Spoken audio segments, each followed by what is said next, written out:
Evaluating deductive arguments can get pretty cumbersome if you are always creating a truth table or always creating an Euler diagram. Some arguments are so common that we want to just recognize them right off the bat and recognize some quick ways of recognizing a valid argument. So these four are common forms of valid arguments. They're not the only common forms, but they're pretty common. So the first is the law of detachment. This is if you have the premise P implies Q and the premise P, then Q is a valid conclusion. Okay. Of course, this is, if P then Q, so P then implies Q. All right. That's a pretty clear,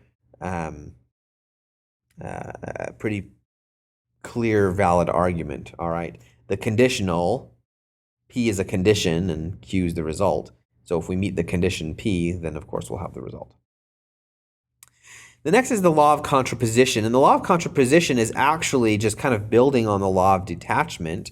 It uses the same first premise, P implies Q, but then we use not Q. And the reason this is really the same thing is because we're using the contrapositive, not Q implies not P. Remember, is equivalent to P implies Q.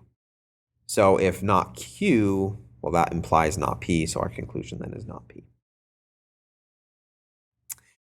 We have the transitive property. The transitive property just is the combination of two conditionals that you can kind of glue together, right? P implies Q and Q implies R means that P implies R. Okay, I say they glue together because look, I've got P implies Q and I have Q implies R. So that arrow just kind of carries through the Q. You get P implies R. So that's the transitive property.